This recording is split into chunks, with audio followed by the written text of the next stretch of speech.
Jonah était un enfant soldat orphelin qui s'est mis à haïr les armes après la mort de ses parents à la guerre. Mais tout change quand une trafiquante d'armes canon le recrute dans son équipe et il se met à dégommer tout le monde pour la protéger.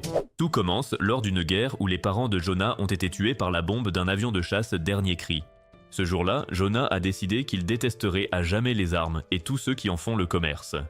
Pourtant, le gars craque direct quand une trafiquante d'armes aux cheveux blancs nommée Coco l'invite dans son groupe de mercenaires bizarres. Lorsque Coco présente Jonah au reste de l'équipe, ils sont choqués de découvrir que c'est un enfant soldat, mais aussi terrifié par son aura, qui est aussi intimidante que celle de Sukuna. Là, Coco explique que la mission de Jonah est de récupérer les biens de l'organisation, mais il lui répond froidement qu'il veut juste savoir sur qui tirer. Pendant le trajet, Coco interroge Jonah sur son passé, mais il dit qu'il n'aime pas trop parler tout en réparant son arme avec adresse. Mais à cause de sa froideur, une mercenaire nommée Sophia craint qu'il ne s'en prenne à Coco et prévoit de le liquider s'il tente quoi que ce soit. Soudain, Jonah réalise qu'ils sont suivis, il demande à Coco comment il gère ça d'habitude et elle répond qu'ils éliminent l'ennemi d'un seul coup. En entendant ça, Jonah sort par le toit de la voiture en mode John Wick, lâche une pluie de balles sur les véhicules et détruit tous les espions ennemis. Coco panique et lui dit de la prévenir avant de tirer la prochaine fois, mais il l'informe que la vraie bataille ne fait que commencer. Plus tard, Sophia mitraille le fourgon ennemi, mais il ne bouge pas, alors elle demande à son partenaire, Lem, de s'approcher pour fumer les méchants de près. Quand les espions attaquent la voiture de Coco, Lem se range à côté de leur van, permettant à cette Mikasa Ackerman borgne de sauter dedans et de les anéantir. Mais un autre espion tire un missile sur la voiture de Coco, alors Jonah lance une grenade qui dévie le missile vers une voiture voisine à la place. Alors que Jonah tire sur le van, l'espion sort pour lancer un autre missile, mais Jonah l'abat d'une balle dans la tête, faisant exploser le van et les autres fuient. Arrivé à destination, Coco explique à Jonah qu'il ne pourra jamais vivre sans armes, même s'il les hait, car elles sont utiles, et promet de l'aider à s'intégrer. Jonah lui demande alors pourquoi elle vend des armes, et elle prend une pause à la Jojo en lui disant que c'est pour la paix dans le monde. Le lendemain matin, Coco réunit son équipe de tueurs à gages et les informe d'une nouvelle mission, intercepter un groupe ennemi transportant des hélicoptères de combat. Elle répartit les rôles et, bien sûr, choisit son nouveau petit protégé, Jonah, pour être à nouveau son partenaire sur le terrain. Pendant le trajet, elle donne une arme à Jonah et lui dit qu'il ne sera pas un soldat cette fois, mais qu'il devra jouer son frère jusqu'à son signal. Peu après, il voit le chef ennemi et Coco le provoque avec des menaces sordides jusqu'à ce qu'il craque et lui fracasse une carafe en verre sur la tête.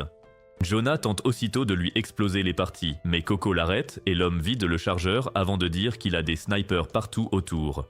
Cependant, Coco révèle qu'elle a déjà 10 coups d'avance car ses hommes ont déjà éliminé tous ses tireurs d'élite et saboté son affaire.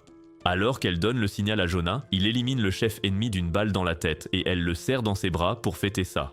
Sur le chemin du retour, Jonah est surpris de voir que Coco est plutôt cool, malgré son métier de trafiquante d'armes, et il décide de rester avec eux pour le moment. Plus tard ce soir-là, Jonah prépare le dîner pour sa nouvelle équipe et Coco l'accueille officiellement, mais son repas finit par donner une intoxication alimentaire à tout le groupe.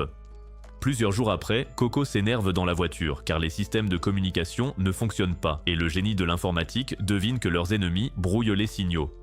Elle lui hurle donc d'identifier le problème le plus vite possible. Après avoir raccroché, elle informe son coéquipier au volant qu'il rejoigne Sophia et un autre camarade nommé Tojo dans la ville suivante, mais elle est agacée de ne pas pouvoir les joindre.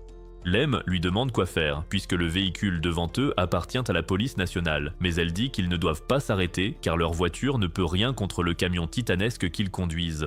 Soudain, une mine explose sous leur camion, ce qui l'immobilise et envoie la voiture de police hors de la route.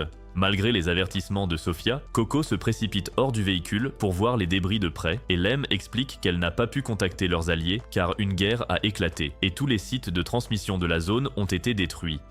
Pendant ce temps, un soldat les espionne de loin avec des jumelles et informe ses camarades de leur présence par radio. Alors que les soldats les encerclent, le chef leur dit de ne pas faire de mal à Coco puisqu'elle est leur fournisseur et Coco explique qu'elle n'est pas leur ennemie. Peu après, Coco rencontre le chef des soldats, le major Polak, qui s'excuse pour le traitement brutal de ses hommes avant de l'informer qu'ils ont pris les 8 missiles anti-aériens dans leur conteneur. Elle essaie de lui faire signer le contrat, mais il dit que rien ne presse et lui demande de s'asseoir avec lui. Quand elle demande quand le chaos a commencé, il répond il y a 8 heures, ce qui la trouble car elle sait qu'un lieutenant-colonel nommé Grant devait superviser la livraison.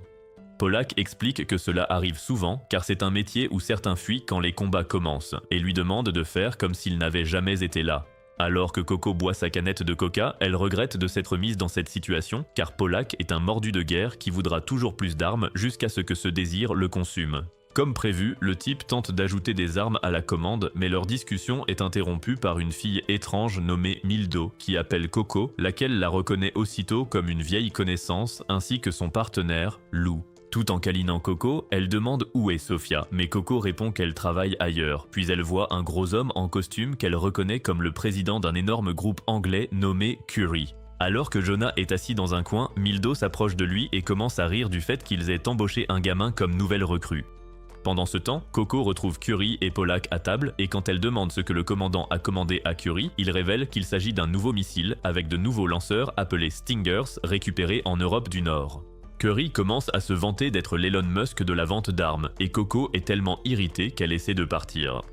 Mais Polak l'arrête et lui dit qu'il veut commander un radar car son site radar a été détruit lors d'un raid aérien.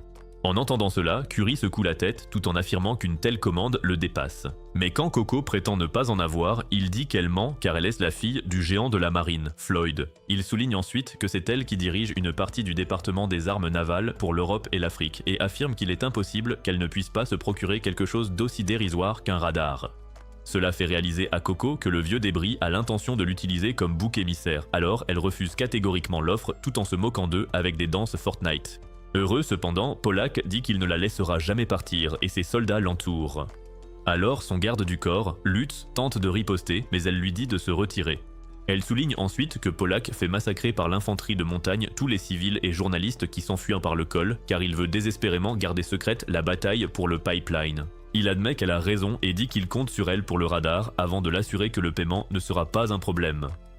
Alors qu'il marche dans la rue, Coco utilise des signes de la main pour informer ses coéquipiers que son plan est de faire semblant d'accepter son offre et de s'enfuir. Elle évoque ensuite le fait que l'armée n'a plus de fonds et se frappe la poitrine tout en affirmant qu'elle n'acceptera jamais de crédit. Ce soir-là, Sofia demande à Tojo s'ils auraient dû attendre Coco au col, mais il répond que ce n'est pas de leur faute s'ils ne l'ont pas fait car les soldats ont ratissé la zone et ils continuent même si le soleil s'est couché. Ils décident alors qu'ils passeront par le col le matin, et Sofia exprime à quel point elle aimerait dormir à la belle étoile. Le lendemain matin, Polak explique à Coco que si son portable ne fonctionne pas dans cette zone, c'est parce qu'il est hors de portée du reste de l'Europe, et lui promet qu'il recommencera à fonctionner une fois qu'elle aura franchi le col. Il désigne ensuite 2 soldats pour l'accompagner, affirmant qu'ils l'aideront à franchir le col dangereux en toute sécurité, mais elle sait qu'ils ne sont que ses geôliers. Alors qu'elle s'éloigne, il l'avertit de ne pas faire semblant d'accepter son offre pour s'enfuir. Alors qu'ils sont dans sa voiture, le soldat commence à l'insulter, alors elle lui dit de se taire, ce qui le met en colère. Mais avant qu'il ne puisse réagir, Jonah annonce sa présence par un bruit d'armes. Bientôt, ils arrivent à un endroit où des forces aériennes russes commencent à attaquer, alors ils se cachent dans la forêt, et Coco dit à ses soldats d'éloigner leur unité de la zone car les Russes utilisent un dispositif de traçage qui pourrait facilement les trouver tous. Après le départ des chasseurs, Coco et Jonah retrouvent l'équipe, et elle leur explique que la raison pour laquelle elle ne veut pas vendre les armes est qu'elle croit que la guerre se terminera dans 2 jours sans que personne ne revendique le pipeline, et qu'elle a personnellement perdu tout intérêt à faire des affaires sur le champ de bataille. Alors qu'ils marchent dans la forêt, Sofia attaque soudainement les soldats d'en haut et les ligote, alors Coco l'embrasse et ordonne à son équipe d'avancer. Ce soir-là, Coco retrouve Curie dans un entrepôt et il décide d'envoyer Sofia et Mildo en reconnaissance. Cependant, les 2 guerrières d'élite s'engagent dans un duel à l'épée acharnée digne d'Ichigo contre Aizen. Mais Sofia élimine facilement Mildo grâce à ses sens aiguisés. Alors qu'ils marchent dans la forêt, Mildo sent des traqueurs devant eux, alors Sofia dit à tous ses hommes de se préparer au combat. Cependant, quand tous ces hommes sont rassemblés dehors, Coco leur dit de poser leurs armes et envoie tous les ennemis à l'intérieur attaquer les hommes de Curie, leur permettant de s'échapper. Le lendemain matin, Coco rentre chez elle et voit que Curé et Mildo ont réussi à échapper à l'attaque ennemie, alors elle s'en va joyeusement. Quelques jours plus tard, un type aux dents de requin nommé Orchestra élimine ses adversaires lors d'une fusillade et sa complice Shinatsu le félicite. Le chef de la mafia qui s'opposait à eux semble déjà être passé sous un train, mais Shinatsu le ligote et lui demande pourquoi il a volé le patron et s'est enfui alors qu'il savait qu'on enverrait des tueurs à ses trousses. Le regard de Shinatsu effraie l'homme, mais il prétend avoir oublié la raison et la traite de moins que rien pour ne pas porter de sous-vêtements lors d'une mission si importante. Comme il n'a pas répondu à leurs questions, Orchestra ordonne à Shinatsu de lui infliger une douleur inimaginable. Alors, elle active son arme et informe le pauvre perdant que son travail consiste à briser les rêves des lâches qui pensent lui échapper après avoir commis des crimes. Orchestra, ravi, lui attache ensuite la tête avec une sangle et Shinatsu active un pistolet fixé dessus qui commence un compte à rebours. Alors qu'il s'éloigne, le chef de la mafia supplie pour sa vie mais l'arme commence à le cribler de balles. Dehors, Shinatsu demande à Orchestra quelle est la suite et il révèle qu'ils ont un autre travail avant de lui demander pourquoi elle ne porte pas de vêtements. Elle prétend que c'est pour qu'il craque pour elle, mais il dit qu'elle ne pourra pas le séduire même si elle enlève tout. Le lendemain matin, Jonah se détend avec les autres au manoir et Coco dit qu'il a beaucoup à apprendre de ses aînés sur la vie dans ce pays, notamment comment saluer correctement et étudier plusieurs matières scolaires. Il commence à bâiller, alors elle l'avertit de ne pas s'assoupir dans son cours et affirme qu'il doit s'élever au rang d'être humain merveilleux puisqu'il fait désormais partie de son organisation. Elle explique que tout le monde dans le groupe est exceptionnellement talentueux malgré quelques vices desserrés dans la tête et Tojo lui donne un problème de maths à résoudre. Cependant, le frérot donne une réponse complètement à côté de la plaque et c'est à ce moment que Tojo réalise qu'il est aussi bête que Patrick Étoile de Mer. Coco évoque ensuite la façon dont il les a surpris à l'aéroport l'autre jour. À l'époque, Jonah et Sophia regardaient un avion ensemble et elle a fait remarquer qu'il avait 22 pneus. Cependant, quand elle lui a demandé combien de pneus 3 de ces avions auraient, l'idiot a passé 2 heures à y réfléchir, pour finalement dire l'infini, et tout le monde s'est évanoui de choc devant son manque de neurones. Dans le présent, Tojo et Coco se moquent de lui jusqu'à ce qu'il pose des questions sur l'image sur l'écran de l'ordinateur. Coco explique qu'il s'agit d'une liste de tueurs à gages, que leur quartier général utilise pour les avertir de tout voyou dangereux dans la zone. Cependant, elle affirme qu'il n'y a pas grand intérêt à se renseigner sur les tueurs à gages car leur ville c'est maintenir la paix et elle a l'équipe pour la protéger. En observant l'écran, Tojo est choqué qu'un groupe de tueurs à gages s'appelle Orchestra alors qu'il ne compte que 2 membres. Alors Coco explique que le groupe comptait initialement 8 membres mais que 7 d'entre eux sont morts et qu'un nouveau membre s'est joint pour en faire une équipe de 2. À son apogée, Orchestra était plus meurtrier que l'Akatsuki car ils ont tiré plus de 20 000 cartouches sur une force de police en France. Jonah demande à Coco si les tueurs en ont après elle, mais elle répond que c'est toujours le cas car les marchands d'armes ont tendance à se faire des ennemis et elle s'en est fait tellement qu'elle aimerait pouvoir vendre leur rancune. Elle et Tojo recommencent à rire comme des écervelés, mais Lutz et Sophia arrivent et demandent pourquoi ils font la fête sans eux. Sophia demande ensuite à Coco de sortir avec elle, alors Coco charge Tojo de donner des cours à Jonah pendant qu'elle s'en va. Juste après leur départ, Jonah demande à Tojo la permission d'aller aux toilettes et Tojo accepte. Après des heures d'attente, Tojo va voir s'il pond un œuf, mais à son arrivée, il voit que Jonah a pris la poudre d'escampette en lui laissant un mot de remerciement. Pendant ce temps, Orchestra et Shinatsu marchent en ville et il se met soudain à parler une langue étrangère, tout en lui disant qu'un assassin compétent doit toujours regarder le ciel en marchant. Il explique que la vue humaine ne couvre que 180% de l'environnement et que la moitié est obstruée par son propre corps. Il n'est donc pas nécessaire de fixer le sol quand on ne cherche pas de mine. Il lui demande ensuite de se débarrasser de son masque ridicule, mais elle refuse car c'est un cadeau de son maître.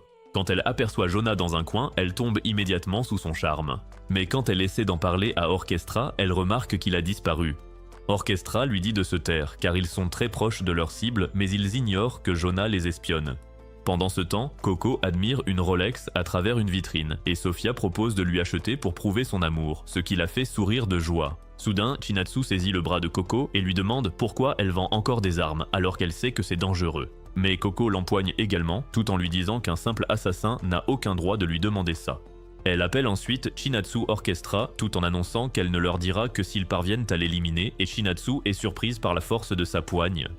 Sophia accourt pour la sauver, mais Shark Boy pointe son arme sur elle, la forçant à détourner son attention vers lui. Soudain, Jonah surgit de sa cachette et tire plusieurs balles, ce qui force Orchestra à se cacher derrière une table, et la situation dégénère en fusillade. Orchestra continue de pilonner leur cachette tout en essayant de les appâter pour qu'ils sortent, mais Coco commence à faire des avances bizarres à Jonah et le félicite d'être arrivé à temps. Il l'accuse d'être une plus grande psychopathe qu'Harley Quinn parce qu'elle sourit toujours dans les situations critiques, mais elle affirme que tout va bien car ce genre d'attaque est monnaie courante dans son métier. Alors que Jonah commence à tirer sur l'ennemi, elle marche avec élégance à ses côtés en expliquant qu'elle est une marchande d'armes de haut vol qui n'arriverait à rien si elle avait peur de sa marchandise. Voyant cela, Shinatsu décide d'utiliser son canon, mais la police arrive soudainement. Elle détruit donc leur voiture au canon et Orchestra abat les policiers. En utilisant un bouclier pour se protéger, Sophia parvient à blesser Orchestra au bras, mais cela ne fait que le rendre plus agressif dans ses tirs, et il réussit à la blesser à la jambe. Soudain, Jonah sort de sa cachette et fonce seul sur les méchants, mais Lem l'écarte à l'aide d'un câble et explique que leur équipe ne se bat pas à mort, mais utilise plutôt une planification minutieuse pour assurer une défaite totale de leur ennemi. Orchestra et Chinatsu remarquent qu'une unité de tireurs d'élite de la police se trouve au-dessus d'eux, alors ils les abattent. Pendant ce temps, Lem provoque l'ennemi avec des tirs lents et des moqueries, pendant que Coco et Jonah s'échappent ensemble. Quand le duo tombe à court de munitions, ils s'enfuient dans leur voiture et décident d'éliminer Jonah plus tard car il ne fait pas partie de la liste. Il y a quelques années, une dame était sur scène et chantait une pâle copie de la meilleure chanson de Sabrina Carpenter, mais Orchestra lui a soudainement tiré une balle dans la tête et a pesté sur sa voix pire que celle d'un cheval ivre avant de canarder tout le monde dans la salle avec sa mitrailleuse. Après le massacre, le gars a essayé de se la jouer avec une cigarette, mais il s'est soudainement pris une balle dans le bras, et en se retournant, il a vu Chinatsu en pleurs, pointant une arme sur lui. Alors qu'elle tremblait de peur, l'immonde ordure l'a embrassé sur la joue et lui a dit qu'il adorait le son qu'elle venait de produire. De retour au présent, Jonah et Coco courent sur le rivage d'une plage, et le reste de l'équipe finit par les retrouver. Mais Sophia dit qu'ils ne doivent pas encore les récupérer, mais plutôt utiliser leur voiture comme bouclier pour les protéger d'Orchestra, qui est sur l'autre voie. Chinatsu fait accélérer leur véhicule, et quand il rattrape la voiture de l'équipe, un membre nommé Renato remarque qu'il tient une arme puissante appelée Negev, ce qui le choque. Alors qu'ils commencent à se tirer dessus, Sophia se joint à eux depuis l'intérieur de la voiture, et de l'autre côté, ils disent à Coco et Jonah de continuer à courir. Cependant, les méchants passent soudainement devant, et Orchestra dit à Chinatsu de les contourner pour en finir rapidement. Renato réalise qu'ils sont cuits et il informe Coco que les méchants ont une arme puissante, une mitrailleuse Browning M2 montée dans leur voiture, ce qui l'amène à se demander ce que ce duo de fous a en tête. À l'intérieur de la voiture, Chinatsu admet qu'elle est triste d'avoir tiré sur son coup de cœur, mais elle est contente qu'il ne meure pas seul puisqu'il est avec ses amis. Alors que la voiture ennemie fonce vers eux, Renato et son partenaire commencent à viser leur moteur. Mais Chinatsu fait dévier la voiture sur le côté et commence à les arroser avec la mitrailleuse, ce qui les fait s'écraser contre un poteau. Après avoir épuisé toutes les balles de la mitrailleuse, le moteur du duo de fous s'enflamme soudainement, alors ils s'enfuient du véhicule. Pendant ce temps, Jonah et Coco sortent de la rivière où ils se cachaient, mais Orchestra les attaque immédiatement, alors Jonah riposte. Pendant la fusillade, le chapeau de Chinatsu est emporté par une balle et elle suggère de battre en retraite car elle sent que quelque chose ne va pas, mais Orchestra dit qu'elle fait l'idiote. Cependant, lorsqu'il sort de sa cachette, il se fait immédiatement toucher à la poitrine par un sniper et alors qu'il s'effondre, Lutz l'achève d'une balle dans la tête depuis le toit d'une tour. Voyant cela, Coco informe les autres que Lutz a éliminé le chef ennemi avec un tir de précision à longue distance utilisant un Lapua Magnum et précise que c'était à 900 mètres. Alors que Chinatsu craque dans sa cachette, le partenaire de Lutz, William, l'informe qu'ils ont reçu l'ordre de battre en retraite, mais Lutz se plaint qu'il reste un soldat ennemi. Alors Lem explique qu'elle est prudente et même si elle sortait, il ne serait toujours pas assez audacieux pour lui tirer dessus. Chinatsu déclare qu'elle les traquera tous en marchant vers son homme décédé et elle entre immédiatement dans la ligne de mire. Coco informe l'équipe de snipers, mais Lutz hésite en voyant que c'est une jeune fille. William lui ordonne de viser son arme à la place, alors il tire sur la mitrailleuse près d'elle, la faisant tomber au sol. Chinatsu saisit alors une arme de poing au sol et esquive les tirs de Lem et Tojo avec des mouvements acrobatiques avant de s'échapper sur un camion. La police arrive alors et dit à Coco qu'elle ne peut pas s'échapper cette fois car ils ont vu toute la fusillade. Mais elle demande au type qui lui parle de se présenter car il ne ressemble pas à un flic ordinaire. Il prétend être un simple citoyen et quand Jonah demande à Coco ce qu'ils doivent faire, il shoot dans le gamin comme dans un ballon de foot vers l'océan. Alors qu'il taquine Coco, elle lève soudain la main pour alerter les autres, mais il la trouve cool car il pense qu'elle fait juste la pose d'All Might. Un peu plus tard, l'ordure est emmenée en salle d'interrogatoire au poste de police et réprimandée pour sa gestion des événements. Lorsqu'on lui demande une preuve de son statut d'officier de renseignement, il donne un passeport aux flics montrant qu'il est américain et se présente comme Jerry. Il leur dit ensuite de l'appeler par son nom de code, Scarecrow, et demande au flic de lui livrer Coco et les données de la fusillade filmées par les caméras, mais le flic dit n'avoir aucune idée de quoi il parle. Pendant ce temps, Coco est dans le bureau du commandant, le remerciant pour les vêtements de rechange et il l'informe qu'elle a attiré l'attention d'un dangereux agent américain nommé Scarecrow. Mais elle dit que ce n'est qu'un apprenti Sherlock qui en veut à son argent. Alors qu'elle s'en va, le commandant admet qu'il sera dur d'étouffer la fusillade car plusieurs agents ont été tués et l'informe que des flics gardent ses gardes du corps à l'hôtel pour les protéger. En salle d'interrogatoire, Scarecrow exige les preuves, mais le flic refuse de les lui donner, alors il sort en courant et confronte Coco dans le couloir. Il la frappe au visage et les flics le maîtrisent, mais Coco dit qu'elle n'a pas de temps à perdre avec des vauriens comme lui avant de s'en aller. Heureuse de partir, il menace de la saigner à blanc, mais elle répond que ce n'est que la deuxième menace qu'elle reçoit aujourd'hui. Jonah arrive et explique qu'ils l'ont relâché car il est nouveau, alors elle le serre dans ses bras en rentrant. Ils arrivent au parc et Coco dit à Jonah qu'elle a remarqué sa gentillesse, contrairement aux autres soldats, mais elle le prévient que cela le ferait hésiter avant de tirer et que le monde est injuste envers les gens comme lui. En marchant, elle informe Jonah que la majorité des gens utilisant des armes sont des civils et admet qu'elle ne veut pas mourir ni qu'il meure. Plus tard, Coco retrouve Shinatsu et menace de laisser son sniper, Lem, l'achever si elle attaque, avant de lui demander pourquoi elle ne porte pas de protection en dessous. Elle explique qu'elle les a retirés lors d'une mission avec Orchestra et qu'elle a soudainement mieux visé.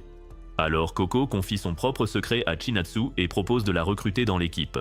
Cependant, Shinatsu tente de la tuer, alors Lem l'abat en un éclair et explique à Lutz qu'il peut tirer sur des beautés comme elle car il a perdu des camarades autrefois. Alors que Coco rapporte l'incident à ses supérieurs, Jonah se cache dans un coin et l'écoute.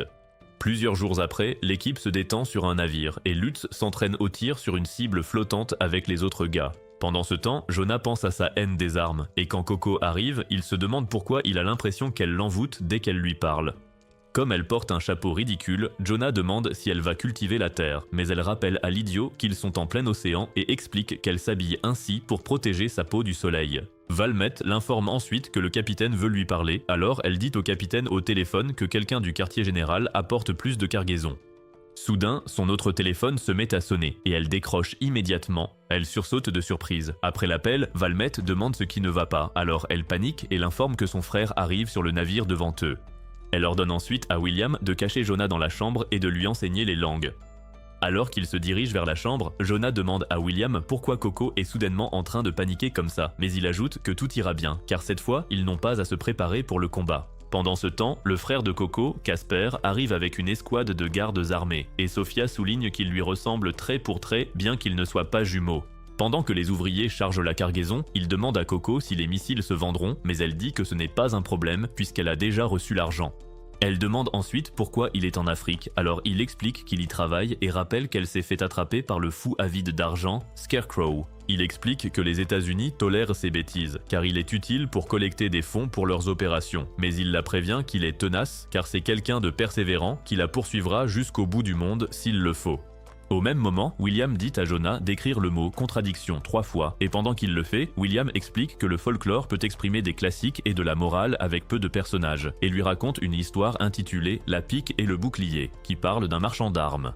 Il était une fois, le marchand d'armes rassembla des gens et affirma qu'une pique était incroyable, car elle perçait n'importe quoi, et il se vanta aussi que son bouclier pouvait parer n'importe quelle attaque. L'un des spectateurs lui demanda d'utiliser cette pique pour percer son bouclier, ce qui mit le marchand dans l'embarras. Heureux quand Williams demande si Jonah a aimé l'histoire, il répond qu'elle n'était que moyennement intéressante. Dehors, Coco demande à Casper avec qui le marchand à qui ils vendent est allié, mais Casper dit que ses alliances sont inconnues, tout en l'avertissant d'être prudente car elle finira par croiser un dangereux marchand en Afrique qui dirige une société commerciale chinoise. Casper dit qu'il est temps pour lui de partir, mais demande soudainement la permission d'aller aux toilettes. Alors Coco le gronde, lui disant qu'il n'est pas nécessaire de demander la permission pour tout. Dans la salle d'études, William souligne que Jonah apprend vite les langues, mais qu'il évite vite les maths, alors il explique qu'il n'est pas bon en mathématiques.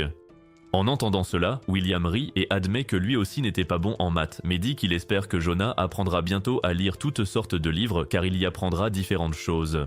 Soudain, Jonah a une envie pressante et William l'autorise à y aller. Cependant, Casper arrive dans le couloir et c'est à ce moment que William réalise qu'il est mal barré. Alors que Casper entre dans les toilettes, il voit le petit bout d'homme en train de se soulager. Pendant que Casper est aux toilettes, Jonah tente de le poignarder, mais un garde masqué le retient. Alors il crie furieusement le nom de Casper. Casper le salue nonchalamment et il demande au garde masqué, Checheta, de le lâcher, mais elle tord son couteau et le jette tout en lui disant de choisir une meilleure arme la prochaine fois. Alors que Jonah le regarde avec colère, Casper admet que Jonah est un guerrier capable de se battre à son niveau et rappelle leur rencontre il y a 3 mois.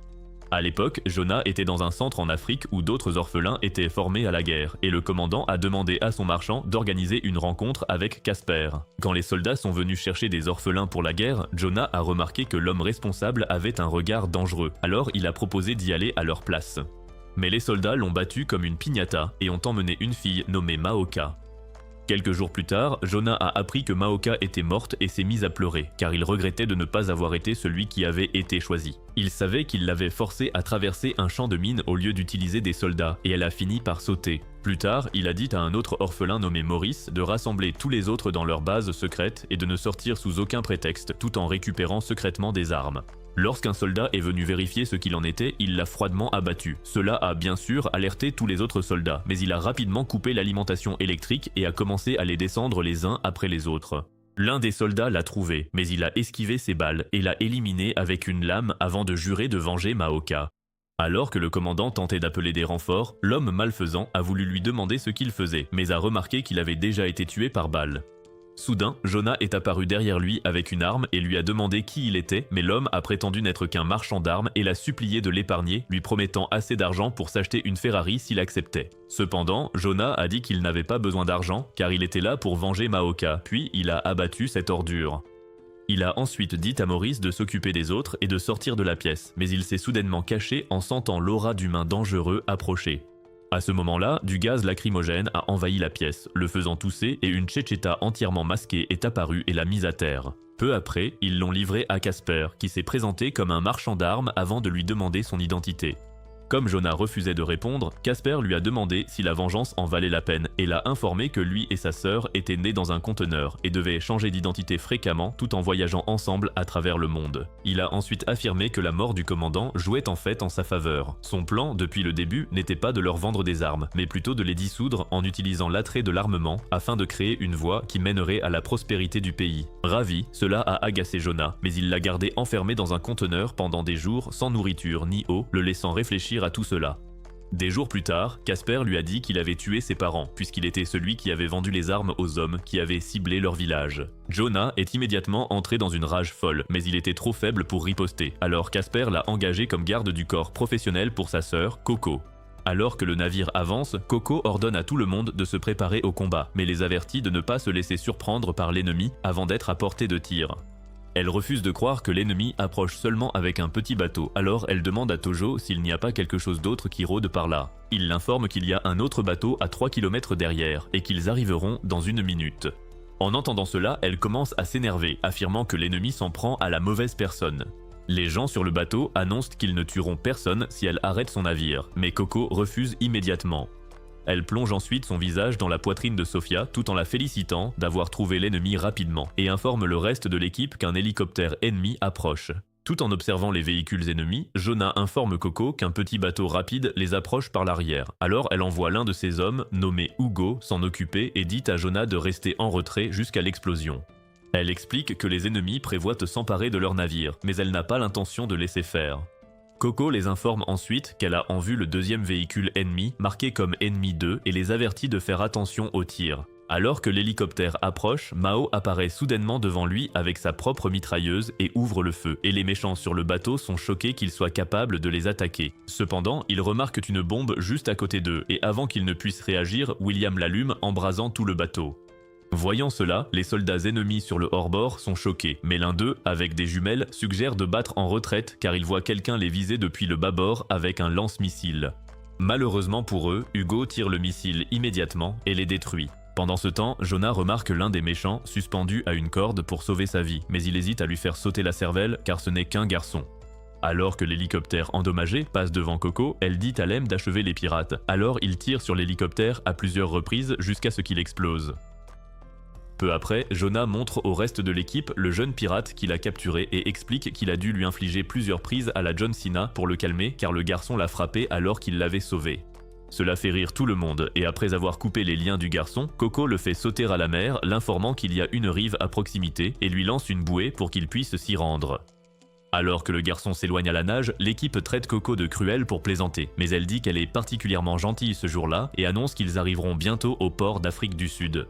Pendant ce temps, Scarecrow rencontre le directeur d'une entreprise d'armement chinoise d'élite nommée Chen et l'accuse d'être un trafiquant d'armes frauduleux. Mais Chen dit qu'il plaisante, alors il promet de l'interroger sur ses liens avec Casper avant de sortir pour répondre à un appel téléphonique. Après que Scarecrow a quitté la pièce, la garde du corps de Chen, Lo, tente de le suivre, mais l'homme de main de Scarecrow l'arrête, alors elle brutalise l'homme avec des combos à la Street Fighter jusqu'à ce que Chen l'arrête en lui rappelant que le tuer ne causerait que des problèmes. Heureux, alors que Scarecrow répond au téléphone, il voit Chen et Lo s'éloigner et tente de les suivre, mais s'arrête quand il voit que sa brute a été pulvérisée. Lo informe Chen que leur unité est déjà en Afrique du Sud, alors il déclare qu'il atteindra son objectif, que cela plaise à Casper ou non. Pendant ce temps, un homme nommé Mokona frappe à la porte d'un médecin nommé Miami, mais la dame loufoque est trop occupée à chanter des génériques de Demon Slayer pour ouvrir la porte. Il entre donc de lui-même et la réprimande pour ne pas avoir répondu. Il lui conseille de ne pas faire l'excursion en montagne qu'elle a prévue car elle a un rendez-vous avec Coco qu'elle attend depuis 1 an. Mais elle se met soudain à pleurer et à jacasser sur le fait qu'elle doit aller à la montagne pour des papillons. Au même moment, Sophia demande à Coco si Miami chasse toujours les papillons et elle répond que c'est fort probable car elle est officier dans un groupe mondial. Elle informe ensuite Jonah qu'ils vont rencontrer le professeur Miami, une spécialiste en robotique dont les travaux finissent souvent chez les militaires. De retour dans la chambre de Miami, elle dit à Mokona qu'elle se fiche que ses recherches servent à créer des armes pour tuer, car ce problème est dérisoire face à l'extinction de magnifiques papillons. Il lui rappelle que la montagne est couverte de neige, mais elle lui dit de ne pas s'inquiéter, car elle a plein de gadgets high-tech pour les chercher. Plus tard, Sophia oublie qu'elle est une femme et fait des pompes plus vite qu'Ashton Hall, et quand Jonah arrive, elle lui donne un couteau pour s'entraîner. Pendant leur combat, elle lui apprend à porter des coups précis et finit par l'éliminer. Peu après, Coco et les autres rencontrent une femme, Malin, qui s'excuse au nom de Miami d'avoir manqué leur rendez-vous, mais Coco lui assure que ce n'est vraiment pas la peine de s'excuser. Elle l'informe alors qu'un mystérieux chinois et sa secrétaire ont souvent rendu visite au docteur, mais Miami refuse de donner des détails sur lui. Elle mentionne ensuite que Miami est parti chasser les papillons et lui remet les coordonnées du terrain de chasse. Ensuite, Coco retrouve Jonah et lui explique que le bâtiment où il se trouve est un endroit où l'on fabrique ou redessine des armes. Soudain, il croise Curie et ses 2 acolytes et il lui annonce qu'il compte se retirer d'Afrique de l'Est et du Sud pour le moment. Quand Chen arrive, Coco l'accueille avec un sourire et le pousse à l'inviter à dîner. Ensuite, elle informe Lem de son rendez-vous avec Chen et lui remet un papier pour une mission spéciale. Le soir, l'équipe est dans sa camionnette et Lem annonce que leur mission est de capturer Miami et d'éliminer quiconque se mettra en travers de leur chemin. Alors que Miami grimpe, Mokona la prévient qu'il n'y a pas de papillons, mais elle lui dit qu'ils sont plus bas et lui demande pourquoi il est armé. Il lui explique alors que c'est pour la protéger. Pendant ce temps, des hommes armés informent leur lieutenant, Lo, que des ennemis arrivent. Elle leur ordonne de capturer Miami et décide de tuer les autres pour venger ses amis tués par Casper. Ailleurs dans la forêt, Jonah se met soudain à appeler le docteur et à tirer là où les soldats ennemis se cachent, alors il riposte. Lo sort alors ses armes et abat son propre homme d'une balle dans la tête. Sophia voit cela et a un flashback d'un homme qui l'a traumatisé autrefois avec les mêmes armes. Elle se lève soudainement et se met à sourire d'une manière effrayante. Soudain, Sophia s'élance en courant comme dans Naruto et même si ses coéquipiers sont perplexes, ils la soutiennent par des tirs. Alors qu'elle sort son arme, Lo informe ses hommes restants qu'un loup approche. Pendant ce temps, Coco s'amuse comme une folle en dégustant de délicieux nems avec Chen, qui l'informe qu'ils contiennent des crevettes pêchées au large du cap Saint-Francis. Alors qu'elle vante les plats, le gigachad chinois lui promet une explosion de saveurs, car bien d'autres mets de qualité sont en route. Elle dit donc à Hugo que ce serait sympa d'y amener toute l'équipe un jour. Il propose de la nourriture à Hugo, mais il dit qu'il n'a plus faim, car il pense secrètement que les Chinois cuisinent du chien. Alors qu'un serveur apporte du vin, Hugo l'informe que Coco doit s'abstenir de tout alcool, car il sait qu'elle a l'alcool mauvais, ce qui fait rire Chen. Pendant ce temps, Scarecrow commence à réprimander sa partenaire Choco, parce qu'elle profite du repas au lieu de travailler. Alors, elle lui jette de la nourriture au visage et commence à le troller. De retour dans les montagnes, Sophia et Lo se poursuivent en échangeant des tirs, mais elles finissent par se rattraper et Sophia se présente comme une ancienne commandante avant de demander à Lo d'expliquer ses techniques intéressantes. Cependant, Lo dit qu'elle ne parle pas beaucoup, mais Sophia plaque sa tête contre la sienne et menace de lui enfoncer son flingue dans le trou de balle si elle ne parle pas. Ailleurs, Miami remarque des bruits de coups de feu au loin, mais elle pense que ce sont des feux d'artifice, et Mokona lui dit qu'il fait bouillir des nouilles pour l'aider à dormir, alors elle le remercie. Mokona remarque que les bruits de combat se rapprochent d'eux, mais il ne sait pas exactement d'où ils proviennent. Miami devine que les bruits qu'ils entendent sont ceux de Coco qui la poursuit, et elle trouve ça cool qu'elle se batte peu importe où elle va dans le monde. Mokona explique que c'est parce que ces armes se vendent très cher, mais Miami affirme que rien de bon ne sort du commerce des armes, car elle pense que les gens en deviennent esclaves rien qu'en les touchant. En entendant cela, Mokona demande pourquoi elle travaille toujours pour l'entreprise de Coco, et celle de Chen, la Shanghai, et elle prétend que c'est parce qu'elle ne peut pas s'échapper, puisque Chen lui achète de la nourriture délicieuse. Avant qu'elle ne puisse expliquer pour Coco, elle remarque que ses nouilles sont trop cuites, alors elle lui dit de les retirer du feu. De retour au restaurant, Coco déguste du vin, et Chen est ravie qu'elle passe un bon moment. Mais Hugo s'inquiète qu'elle commence à faire n'importe quoi si elle boit davantage. Chen lui dit qu'il aimerait aussi boire avec son frère aîné, Casper, mais elle dit que c'est une mauvaise idée car il a tendance à tout engloutir au lieu de savourer, et elle révèle que son plat préféré est la malbouffe. Il évoque ensuite le fait que ses subordonnés en Asie centrale ont eu une rencontre avec Casper, et Scarecrow, qui est en train d'écouter grâce au micro qu'il a dissimulé, se réjouit de les entendre enfin parler maintenant qu'ils ont un peu d'alcool dans le sang. Choco l'avertit que l'écoute pourrait être dangereuse car son escouade pourrait déjà être en mouvement, mais il dit qu'il l'avait prévu et compte continuer à fouiller car il a hâte de savoir comment Chen gère le trafic d'armes tout en ayant une entreprise honnête. Chen admet que Coco et son frère sont des trafiquants différents et lui demande ce qui se profile à l'horizon de ses affaires, mais elle prétend que c'est un secret. Il lui propose ensuite de faire une promenade, mais elle refuse immédiatement et finit tout le vin restant dans son verre. De retour dans les montagnes, Law se libère de l'emprise de Sophia et commence à lui tirer dessus, mais Sophia esquive et tente de l'abattre. Cependant, Law bondit dans les airs comme un Super Mario Bros. Et lui fait sauter l'arme des mains d'un coup de pied.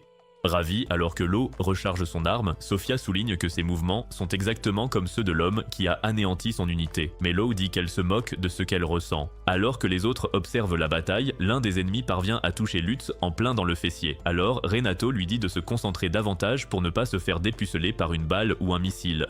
En rampant sur le sol, Jonah informe Lem que l'ennemi est sous le choc, car, contrairement à leur patronne, ce sont des bleus quand il s'agit de se battre dans les montagnes. Il suggère ensuite d'arrêter de tirer et de faire semblant d'être mort pour qu'ils s'exposent et permettent à Lem de les canarder, et Lem trouve que c'est une excellente idée. Comme Jonah l'avait prédit, les soldats ennemis commencent à sortir de leur cachette quand l'équipe arrête de tirer, alors Lem les abat un par un. De retour à l'hôtel, Choco est aux toilettes, mais Coco arrive soudainement et la choque en prononçant son nom de code. Elle intervient ensuite et lui donne un message à transmettre à ses associés. De retour dans les montagnes, Lem élimine plusieurs autres hommes de Law, elle devient donc furieuse et commence à tirer sur Sophia, mais Sophia passe soudainement en mode ultra instinct, esquivant chaque balle avant de lui poignarder le bras gauche. Law essaie de recharger des balles avec son bras droit, mais Sophia coupe son sac de munitions et commence à la réprimander pour sa faiblesse. Alors qu'elle commence à perdre pied, Lem arrive et l'informe qu'ils se retirent pour se concentrer sur leur mission puisqu'ils ont déjà anéanti son équipe. Cependant, Sophia lui dit que Law connaît son passé, il suggère donc de l'enlever et de la torturer, mais elle dit que c'est inutile car Law ressemble exactement à ce qu'elle était autrefois. Alors que Sophia s'éloigne, Law se présente à elle et déclare que c'est elle qui mettra fin à ses jours. Au restaurant, Scarecrow explique à Choco qu'il veut absolument prouver que Chen est responsable du meurtre de milliers de personnes. Cependant, Choco lui suggère de se concentrer plutôt sur Coco, car cela lui permettrait de voler une bonne somme d'argent. À ce moment-là, Coco et Chen reçoivent des appels téléphoniques les informant de la situation dans les montagnes. Ils mettent donc fin à leur rendez-vous. Le garde de Chen ordonne alors à ses tireurs d'élite à l'extérieur d'éliminer Coco ainsi que Scarecrow et Choco, et Hugo commence à s'inquiéter, mais Coco l'assure qu'ils s'en sortiront indemnes, et ils s'envolent ensemble en hélicoptère. Dans les montagnes, Miami attrape des papillons quand elle voit Jonah et les autres, et elle réalise que Jonah est une nouvelle recrue, alors elle commence à lui poser des questions sur lui-même.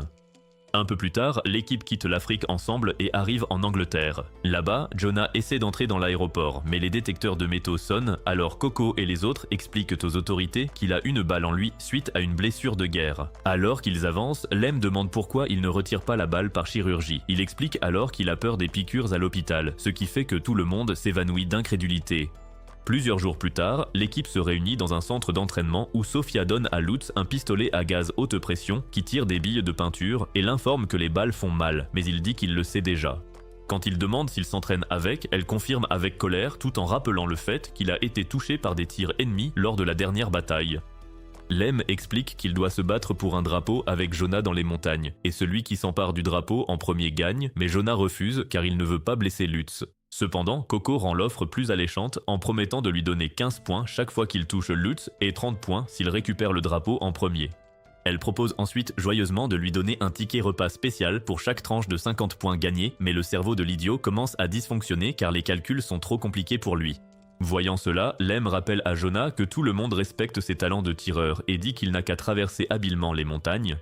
Heureux au début de l'opération, Lutz marche dans la forêt, râlant qu'il gâche son temps libre avec cet exercice, mais Jonah l'espionne depuis les buissons et s'étonne qu'il soit si vulnérable. Lutz pense que c'est un imposteur, puisqu'il n'a pas réussi à appuyer sur la détente face à une fille. Jusqu'à récemment, ses talents de tireur n'ont servi que contre des voyous armés visant des otages ou des terroristes le doigt sur le détonateur. Il se demande s'il pourra vraiment tirer si, un jour, une autre fille comme Chinatsu apparaît et met de nouveau Coco dans une situation délicate. Mais sa séance de réflexion est brusquement interrompue, car la petite assassine le touche avec une bille de peinture, en plein dans le mille. Cela enrage Lutz, alors il poursuit Jonah, lui tirant dessus à plusieurs reprises, mais Jonah rit tout en s'enfuyant. Juste au moment où Lutz pense l'avoir rattrapé, il trébuche sur un bâton et se prend dans le piège de Jonah, lui permettant de l'achever. Ensuite, tout le monde se moque de Lutz en comptant les milliers de tirs de peinture que Jonah lui a infligés, alors il promet de s'entraîner sérieusement la prochaine fois. Le lendemain matin, Coco réveille Sophia et l'informe qu'elles doivent assister à une réunion à l'ambassade du PIB à Londres, où le comité des drones est réuni. Pendant la réunion, un homme à lunettes annonce que le comité se consacre à l'introduction de drones dans les forces aériennes du PIB. Et tandis qu'il discourt, Tojo murmure à Coco qu'Amelia, ex-actrice et marchande d'armes, fait partie de la concurrence. Amelia remarque Coco dans la salle et se précipite pour la saluer avant de lui demander d'être indulgente avec elle. Plus tard, Coco et Jonah se câlinent au bord de la rivière. Elle lui confie que leur concurrence est vraiment redoutable cette fois-ci, car l'affaire était déjà conclue à son arrivée et qu'Amelia sait très bien tirer les ficelles. Jonah est surpris que ce soit une femme, alors Coco l'informe que c'est une beauté du niveau d'Angela White, qui use de ses charmes pour vendre aux vieilles élites militaires. C'était une célébrité qui a épousé un homme riche, mais il est décédé, lui laissant toute sa fortune, et elle a bien profité de son héritage et de ses relations dans l'armement. Quand Jonah demande à Coco ce qu'elle vend cette fois, elle répond que ce sont des drones, des avions télécommandés équipés de radars pour la reconnaissance et le repérage. Ils sont très sûrs car personne ne meurt s'ils sont abattus et ils peuvent servir au combat s'ils sont équipés d'armes. Après avoir expliqué tout cela à Jonah, elle l'informe que c'est son travail de les vendre, mais il tombe soudainement sur Choco. Elle explique à Coco que si les Américains suivaient son idée et vendaient les drones aux pays A du Moyen-Orient à condition qu'ils résolvent leurs problèmes civils, le PIB voisin piquerait une crise, et ils devraient en vendre au PIB aussi. Cependant, Coco affirme que le marché des drones va exploser encore plus qu'avant et la séduit en lui remettant un diamant coûteux. Alors que Choco admire le diamant, Coco lui ordonne de surveiller les Américains pour qu'ils ne se retirent pas de l'affaire. Et même si Choco sait que Coco l'utilise, elle accepte à cause du cadeau. Un peu plus tard, Coco est en voiture avec les autres et dit au chauffeur, Hugo, de se rendre aux hôtels accueillant les gros bonnets du PIB. Alors qu'ils vont d'hôtel en hôtel, Coco apprend sans cesse que les gros bonnets qu'elle cherche sont absents. Comme ils ont déjà choisi un autre camp, Coco commence à perdre la tête, mais elle décide d'aller voir un dernier ponte, le colonel Marquis de l'armée du PIB, car il a déjà travaillé avec elle plusieurs fois. Heureux de leur arrivée, le colonel informe Coco que sa rivale lui a aussi rendu visite, mais qu'il a différé sa décision, alors elle le remercie. Il en conclut que la dame essaie d'en finir vite avec Coco car elle craint ses prouesses et l'informe qu'un journal italien a divulgué ses plans. Le lendemain matin, Coco appelle Choco et l'informe qu'elle a perdu la campagne de vente car elle prévoyait d'envoyer les Predators au PIB via l'Italie pour éviter de provoquer le pays A, mais les médias italiens ont eu vent de ses plans.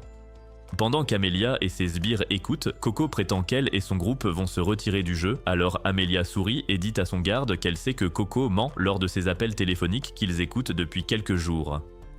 En fixant une photo de Coco et Choco, Amelia dit que Coco prépare une attaque massive pour briser ses alliances, elle décide donc de rappeler au cadre du PIB de ne pas changer d'avis quoi qu'il arrive.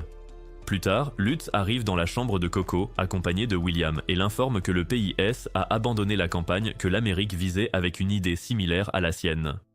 Mais elle dit que tout va bien car elle a un plan plus vaste en préparation. Ce soir-là, le colonel Marquis rencontre Amelia quand son garde arrive soudain avec la nouvelle que les Allemands achètent des armes aux Américains. Alors il la quitte pour aller conclure un accord avec Coco.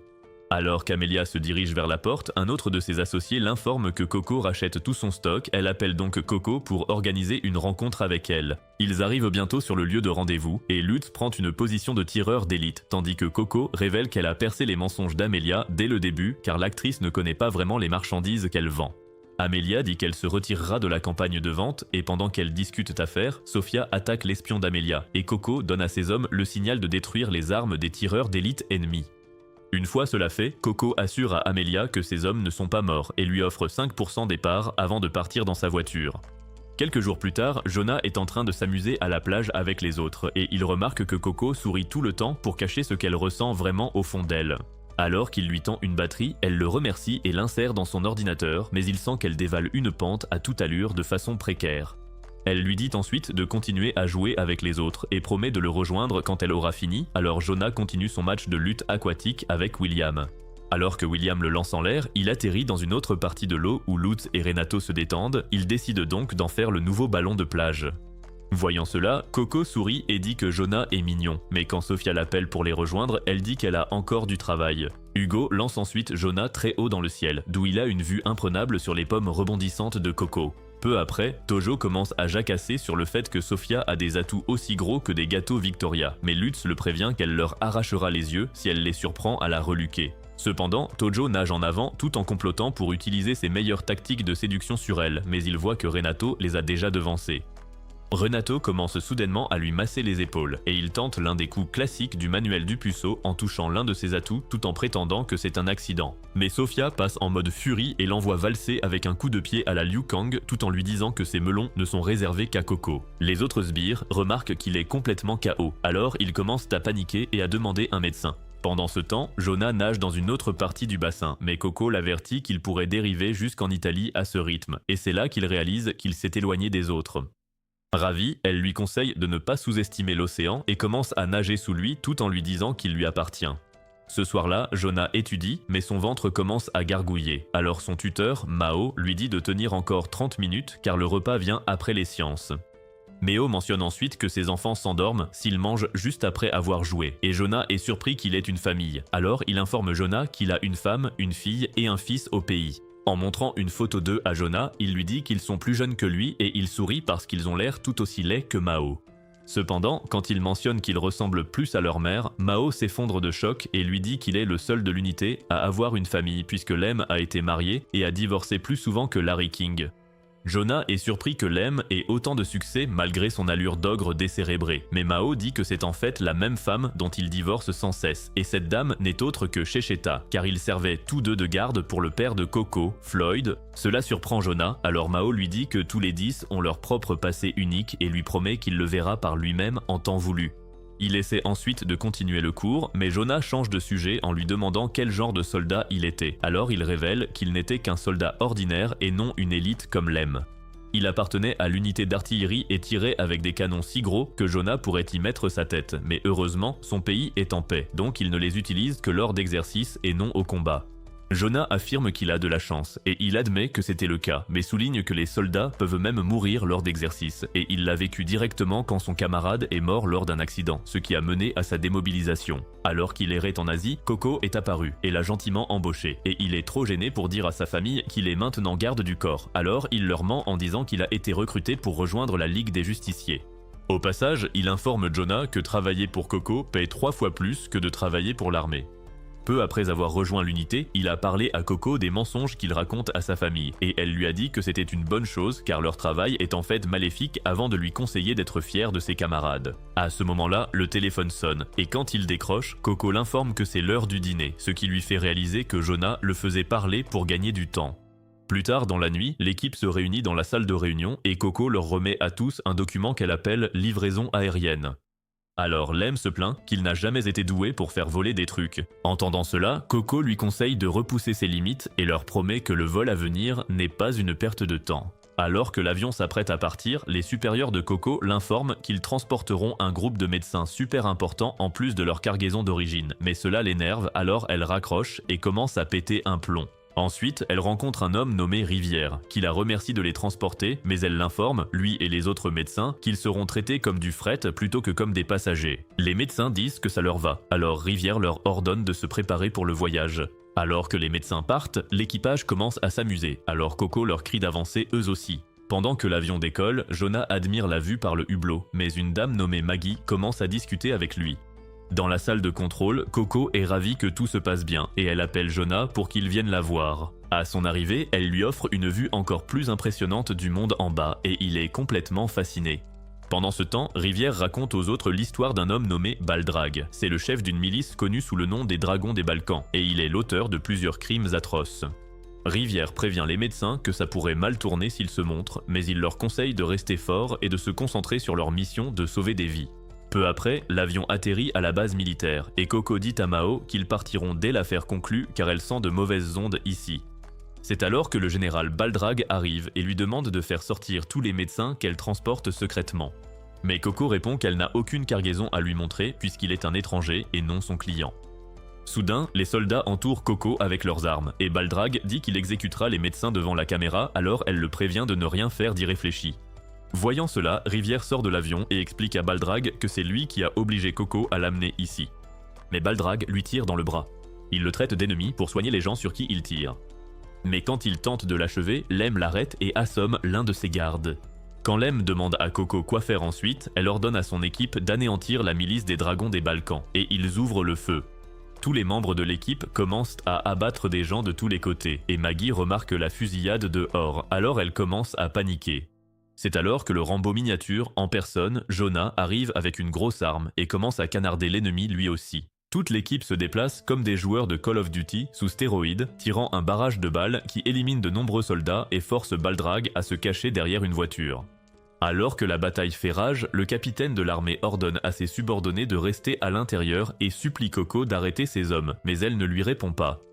Soudain, Baldrag sort de sa cachette et tente de tirer sur Coco, mais Mao lui fait sauter l'arme des mains et lui tire dans le bras. Alors que Rivière regarde depuis le sol, Baldrag, blessé, s'approche soudain de lui avec de la rage dans les yeux. Certains soldats se croient malins en se cachant comme Yuta dans leur fourgonnette, mais Sofia les abat tous et continue de tirer sur les soldats devant elle. Baldrag force Rivière à monter dans sa voiture, et Jonah voit ça, alors il essaie de tirer, mais Coco lui dit de ne pas le faire. Alors que Baldrag s'enfuit, Jonah garde son arme braquée sur lui et il jure qu'il détruira Coco pour avoir ruiné ses plans. Tous les membres de l'équipe rapportent qu'ils ont éliminé tous les soldats ennemis, et quand Coco demande s'il y a des dégâts, Lem confirme que personne n'est blessé.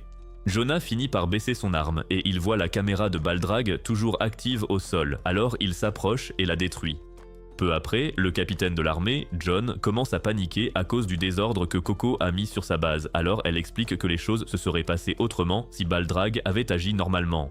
Cependant, Lutz demande comment ils vont quitter le pays, car l'ennemi les attaquera dès qu'ils seront en l'air, et Lem suggère de passer par voie terrestre, mais Coco dit que c'est impossible avec leur cargaison. Jonah est toujours contrarié d'avoir manqué une occasion en or d'envoyer Baldrag dans l'au-delà, alors il demande à Coco pourquoi elle ne l'a pas laissé tirer. Coco lui tapote la tête et affirme que cette ordure ne mérite pas de mourir de ses mains, car elle croit que le tranchant de l'épée d'un chevalier change selon ce qu'elle tue. Elle lui promet ensuite qu'elle ne le laissera jamais devenir une lame émoussée et sans valeur, mais Jonah se plaint qu'elle utilise trop de métaphores, alors elle promet qu'il la comprendra un jour et révèle qu'elle l'a intentionnellement laissé s'échapper. Heureuse que Coco rejoigne les autres, Sofia demande de quel type d'armement anti-aérien disposent leurs ennemis, et Tojo l'informe qu'ils ont des lance-roquettes et des canons anti-aériens.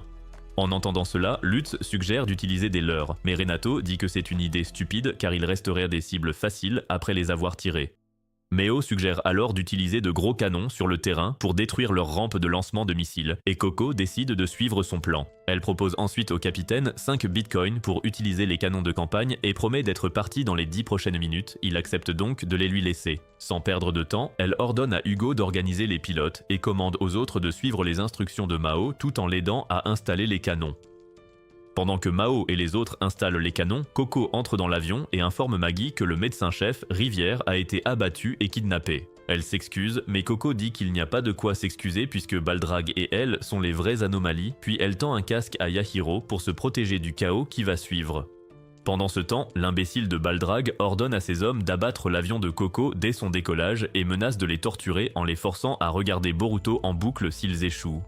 Voyant cela, Rivière se dit surpris que quelqu'un accepte de suivre un perdant aussi immature. Mais Baldrag révèle qu'il a l'intention de le tuer après l'avoir forcé à faire une vidéo où il supplie le monde de le sauver. Alors que l'avion de Coco décolle, les soldats ennemis tirent un missile sur eux, mais ils manquent de peu la cible et explosent en plein vol, provoquant une secousse qui effraie tout le monde. Lorsqu'ils tirent une deuxième salve de missiles, Coco ordonne à Mao de faire feu avec les canons de campagne, et une fois qu'il le fait, les obus détruisent les missiles en l'air.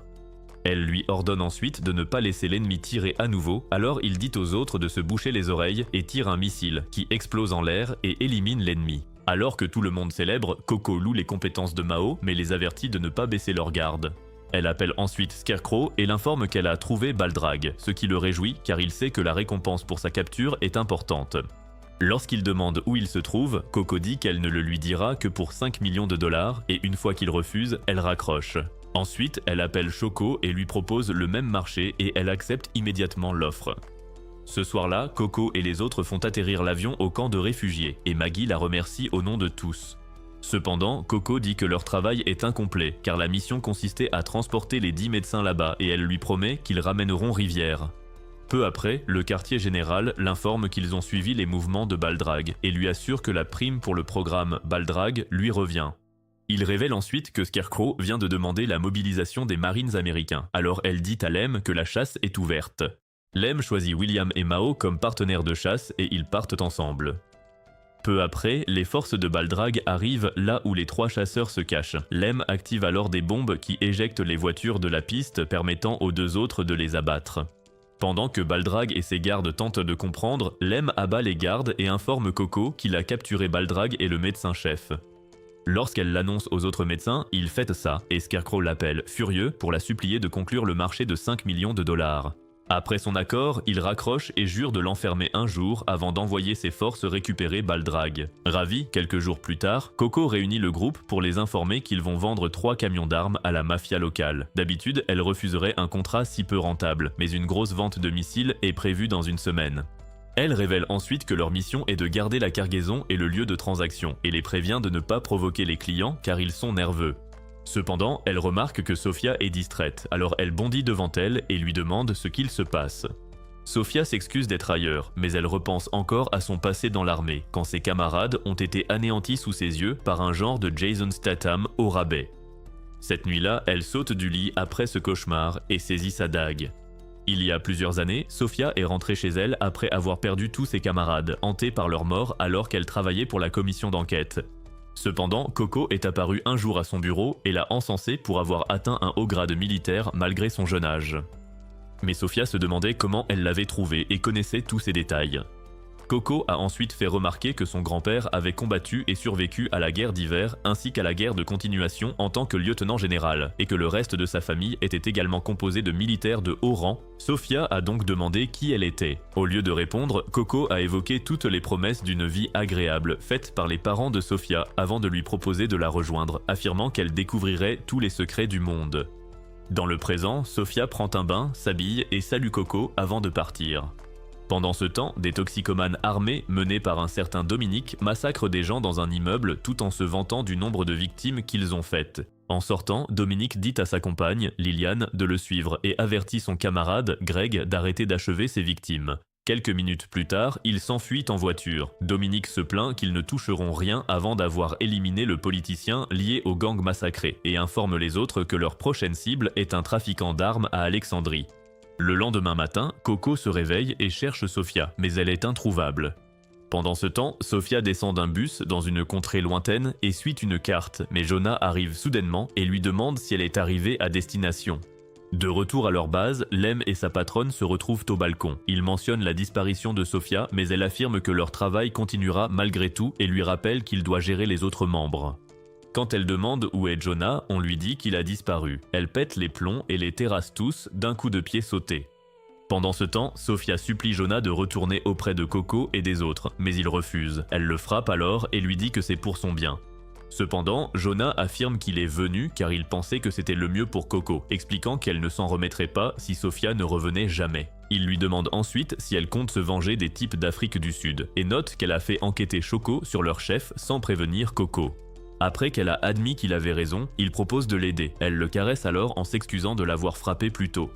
Ailleurs, le trio d'assassins est dans une camionnette, observant des photos de Coco et de son équipe. Dominique remarque que tous les hommes sont de dangereux ex-militaires et décide de les éliminer un par un. Liliane se met soudain à rire et les informe qu'Hugo est un ancien de la mafia. Dominique décide alors qu'il sera sa première cible. Pendant ce temps, Lo supplie Chen de la laisser retravailler sous ses ordres pour compenser sa défaite contre les hommes de Coco. Mais il refuse, alors elle s'accroche à son bras en continuant de le supplier jusqu'à ce que son nouveau lieutenant, Lee, la balance plus loin et lui dise que sa nouvelle unité protégera désormais Chen. Plus tard dans la journée, Coco retrouve Shoko dans un diner et l'informe que l'armée de Sofia a été anéantie il y a des années par Chen, qui est secrètement un véritable accro au combat avec un style de combat complètement bizarre. Au même moment, Sofia et Jonah sont dans un taxi. Le chauffeur les prévient d'éviter Chinatown car il y a énormément de gangsters dans les parages. Ils décident donc de prendre un hôtel dans la ville voisine à la place. Le soir, Coco livre les armes à son client, mais au lieu de la payer en liquide, il lui donne de la drogue, affirmant qu'elle gagnera l'argent en la vendant. Cependant, Coco jette la drogue et ses hommes anéantissent toutes ses racailles. Alors que Dominique les observe, il décide que c'est le moment de frapper et appelle les deux autres à le rejoindre. Pendant qu'ils enterrent leurs victimes, Renato suggère que Coco agit différemment, mais Lutz dit que c'est logique car ces mafieux ont choisi la mort en leur donnant de la drogue. Pendant ce temps, Coco informe Lem qu'elle a ordonné à Jonah de suivre Sofia après l'avoir trouvée étrange et il la traite de génie car il pense que Jonah sera efficace. Coco lui explique qu'elle ne peut pas considérer Sofia comme une simple garde du corps, car après avoir passé du temps avec elle, elle la voit comme une sœur, et plus encore. Mais il la prévient que de tels sentiments pourraient s'avérer dangereux. Ce soir-là, alors que Coco se prépare à prendre son bain, Greg coupe le courant et Liane commence à attaquer Lutz et Tojo. Pendant ce temps, dans une autre pièce, Lem a déjà été mise à terre, et Greg attaque Hugo. Il y a quelques années, Coco a fait éliminer tout un groupe mafieux, mais elle lui a expliqué qu'elle l'avait épargné car il était le seul à avoir l'air dégoûté quand ils ont donné de la drogue au lieu d'argent. Quand elle a demandé pourquoi il détournait le regard, il a expliqué que la drogue avait tué son frère, alors elle lui a proposé d'être son chauffeur. De retour au présent, Hugo parvient à bloquer l'attaque de Greg, jusqu'à ce que Lem se relève et lui fracasse une table sur la tête. Cependant, Greg ne bronche pas, alors Lem le crible de balles, pour s'apercevoir que son gilet est par balles. Alors que Greg tente d'attaquer Lem, Hugo le saisit par derrière et le projette à travers le mur dans la chambre de Coco. Greg s'inquiète car 2 minutes ont passé et Hugo commence à le rouer de coups, mais Lem lui dit d'évacuer Coco pendant qu'il s'occupe de Greg. Ailleurs dans le bâtiment, Liane essaie de contacter Greg mais il ne répond pas. Soudainement, elle se retrouve projetée au sol par une porte que Coco vient d'ouvrir. Elle tente immédiatement d'attaquer, mais Coco l'assomme avec la porte, laissant tout le monde dans la pièce sous le choc.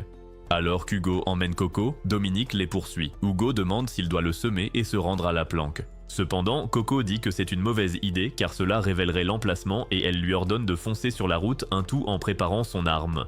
Lorsqu'elle tire, Hugo demande si elle l'a eu, mais elle se plaint d'avoir raté parce qu'elle ne le voit pas bien. Cependant, Dominique tremble dans sa voiture car le tir a pulvérisé le siège à côté de lui et il est surpris que Lady Coco tire si bien. Il regrette d'avoir accepté un contrat contre un marchand d'armes, mais il remarque qu'ils accélèrent sous la tension, alors il décide de les faire s'écraser. Pendant ce temps, Hugo demande à Coco de lui donner son arme et de se mettre en position de sécurité, ce qu'elle accepte. Alors que la voiture de Dominique s'approche, Hugo fait soudainement un tête-à-queue à 360 degrés et percute Dominique. Voyant cela, Dominique sourit et accepte le défi, et les deux gigachads se livrent à une fusillade acharnée jusqu'à ce que la voiture de Dominique quitte la route. Alors que Dominique lutte contre ses blessures, essayant d'appeler ses partenaires, Coco lui tend un nouveau talkie-walkie tout en l'appelant Patron Dominique. Lorsqu'il écoute l'appareil, il entend Liane s'excuser car elle a été capturée par l'ennemi et lorsqu'il demande des nouvelles de Greg, elle dit qu'il a aussi été neutralisé. À ce stade, Dominique accepte qu'il est fini, mais Coco sort de la voiture et propose de le laisser partir s'il révèle qu'il a engagé. Pendant ce temps, Jonah s'est évanoui après avoir mangé de la nourriture que Sofia a mélangée à des sédatifs et elle explique à son corps inconscient que c'est la seule chose qu'elle pouvait faire car elle ne pouvait pas l'emmener. Elle l'appelle ensuite un brave garçon et l'embrasse sur le front avant de partir. Quelques minutes plus tard, Jonah se réveille et charge immédiatement son arme tout en courant après elle. Pendant ce temps, Sofia arrive à la société Da Ting Hai et les gardes tentent de l'empêcher d'entrer car elle n'est pas encore ouverte, mais elle les décapite rapidement tous les deux avec ses dagues tout en entrant. Alors que Chen entend le vacarme, il ordonne à Lee d'aller gérer la situation, alors Lee sort et ordonne à ses hommes de trouver l'intrus. Cependant, Lady Kirito élimine facilement d'autres de ses hommes et s'enfonce plus profondément dans l'usine. Lee est surpris que ces hommes inutiles se fassent neutraliser par une seule femme, alors il leur ordonne de l'attirer là où il peut la voir pour pouvoir l'abattre. Pendant ce temps, Sofia massacre d'autres gardes comme des oignons sur une planche à découper, et ils finissent par la submerger de balles, alors elle grimpe sur un point élevé et atterrit derrière les tireurs avant de les lobotomiser tous les deux. Alors qu'elle court à travers l'usine, Lee a enfin un tir dégagé sur elle, mais sa balle ne fait qu'effleurer son bras. Il est surpris d'avoir raté à cette distance, mais du sang commence soudainement à couler de sa tête, car Jonah l'a déjà attaqué par derrière. Alors qu'il se retourne, Jonah l'abat et dit à Sophia de lui laisser les gardes et de courir vite pour combattre le patron, mais Chen les entend depuis son bureau. Sophia fonce tête baissée, éliminant tous les gardes sur son passage, et elle finit par atteindre le bureau de Chen.